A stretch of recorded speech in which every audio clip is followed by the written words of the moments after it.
자, 그 가우스의 법칙을 이용해서 전개를 계산하는 그 방법, 그 스토리에 대한 설명을 좀 해드리겠습니다.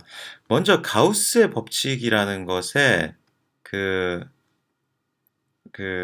의미 자체를 그냥 결론부터만 이렇게 미리 좀 먼저 설명을 드릴게요.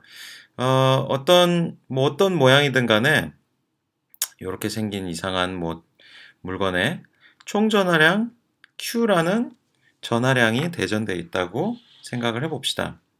그러면은 이 총 전하량 Q로 인해서 우리가 또 전기력 선, 전기장 선 이런 걸 생각해 볼 수가 있잖아요. 이 지점에서는 이렇게 화살표 가고 이렇게 가고 이걸 선들을 쭉 이었더니 뭐 이렇게 가고 여기선 뾰족하고 여기선 좀 더 세고 여기서 좀 더 어떤 선들이 있을 텐데 이 선들을 바람처럼 생각해 보세요. 그러니까 요 전하량 Q라는 거는 드라이기처럼 바람을 뿜어내는 거라고 생각해 보시고 이 전하로부터 뿜어져 나가는 요 힘들, 이 전기적인 힘들이 어떤 드라이기에서 나온 바람이라고 생각을 해보세요. 그러면은 그 드라이기 그 바람이 나오고 있는 그 구멍의 모양이 어떻게 생겼건 간에 어쨌든 그 나오고 있는 바람의 양 자체가 아, 나오고 있는 바람의 세기 이런 걸 정의한 것 자체가 Q라고 그러고요. 이렇게 바람이 나오고 있는 이 바람 구멍 주변을 뭔가 비닐봉지 같은 걸로 이렇게 닫힌 비닐봉지 같은 걸로 이렇게 막는다고 생각을 해봅시다. 이렇게 막는다고 생각을 해볼 때요. 이 막힌 비닐봉지 안에 그러니까 이 지금 드라이기를 이렇게 감싸고 있는데 이 비닐봉지가 이 드라이기를 감싸고 있는 비닐봉지 안에서 드라이기는 계속 바람을 뿜고 있어요. 그러면 이 비닐봉지에 바람이 이 비닐봉지를 통과를 못하면은 비닐봉지가 뻥 터져버리겠죠. 그래서 비닐봉지에 아주 작은 구멍들이 생겨서 거기로 바람을 막 그래도 살살살살 다 통과를 시키고 그래서 비닐봉지의 모양이 들어오는 바람이랑 나가는 방향이랑 정확히 동일한 그런 상황이라고 생각을 해보세요. 그러니까 들어오는 여기 드라이기 구멍에서 나오는 바람만큼 비닐봉지 밖으로 나가고 있고 그 얘기는 뭐예요? 드라이기 밖으로 나오는 바람의 양이랑 비닐봉지 밖으로 나가는 바람의 양이랑 두 개가 같다 이런 상황이고 드라이기 밖으로 나오는 바람의 양을 이 전하량 Q랑 관련된다고 생각해 보면은 그때 우리는 한 지점의 요 지점에 나오는 바람의 양을 E라는 벡터로 정의를 할 때 E라는 벡터를 요 전체 면의 이 비닐봉지마다에 대해서 전부 다 적분을 한 것이 즉 이 비닐봉지 전체를 통해서 나오고 있는 바람의 세기 이 전체 바람 비닐봉지 밖으로 나오고 있는 밖으로 나오는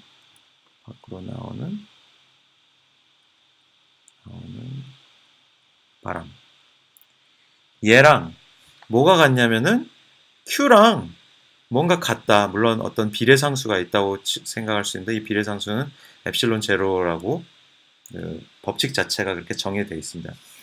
그러니까 비닐봉지 밖으로 나오는 바람이랑 그 드라이기 세기 즉 드라이기에서 나오는 바람이랑 어떤 특정 상수를 제외하고는 두 개가 이렇게 같다. 요런 공식을 이제 이 지점에서 나오는 바람의 양이 아니라 이 지점에서의 전기장 벡터라고 생각하면 되고 요 드라이기의 바람의 세기가 아니라 이게 전하량 이렇게 생각을 하고 요 식을 다시 보면 이 식이 뭐냐면은 가우스 법칙이 됩니다.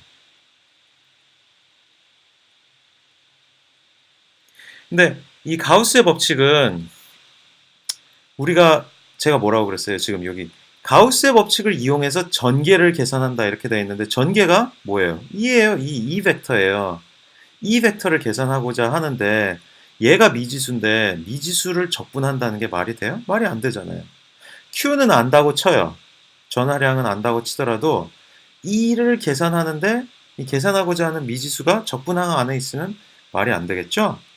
근데 어떤 특정한 경우에는 이 적분항 내에 미지수가 있다고 하더라도 이 적분을 계산하는 게 가능합니다. 어떤 경우에 그게 가능하느냐?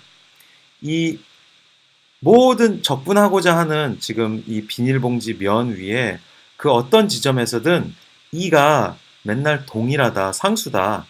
상수가 되는 경우에는 얘가 상수라면은 적분항 바깥으로 얘가 튀어나갈 수가 있죠. 그래서 적분항 밖으로 나가고 얘가 어떤 그냥 상수의 것을 적분하는 경우, 이 경우에는 그러니까 우리가 같다는 건 알아서 2라는 게 상수인지는 알지만 그 상수의 크기가 얼마인지 모르는 그런 상황을 가정하면은 2라는 미지수가 그냥 적분되는 어떤 값 바깥에 곱해지는 미지상수 하나로 되고 그 다음에 얘가 이렇게 있고 얘는 그대로 계산 가능하니까 얘만 이항하면은 이 미지상수 2를 계산하는 그런 게 가능한 상황이 옵니다.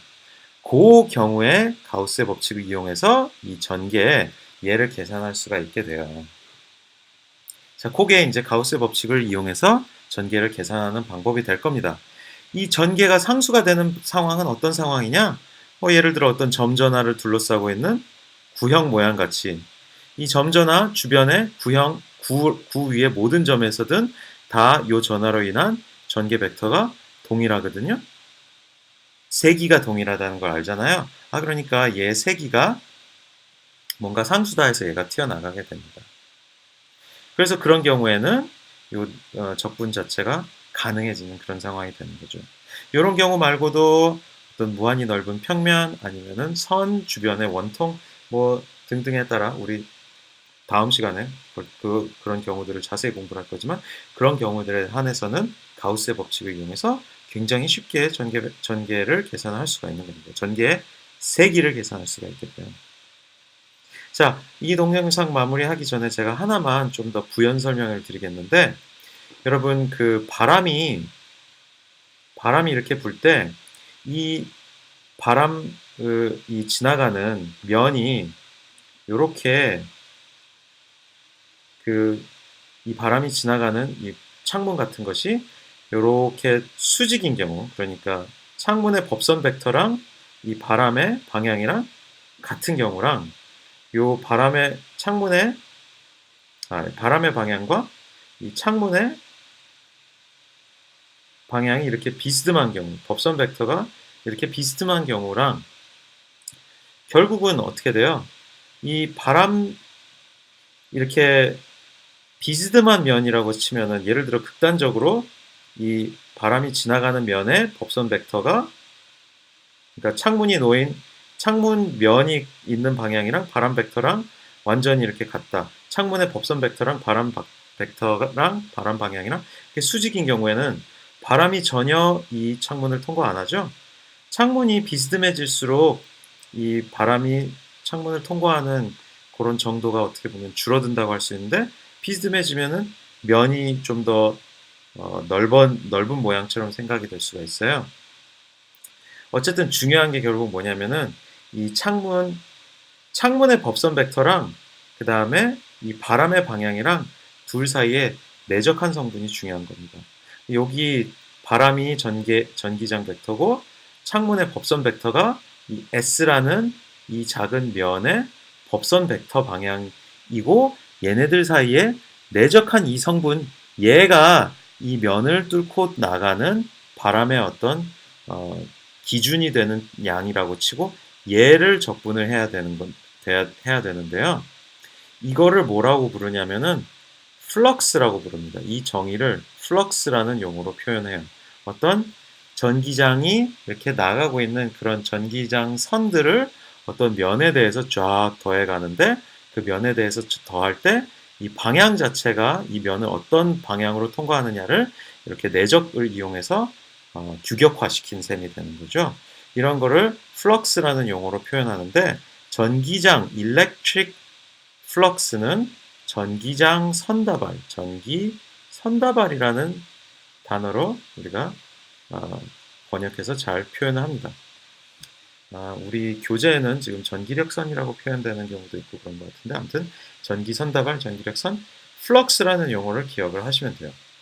그래서 가우스의 법칙을 계산하실 때는 결국 electric flux, 이 선다발이라는 걸 계산하는 게 중요하게 되는데 이 식을 세우는 구체적인 사례들을 이제 다음 강의에서 보면서 가우스의 법칙을 실제로 활용하는 그런 방법을 배워나가도록 하겠습니다.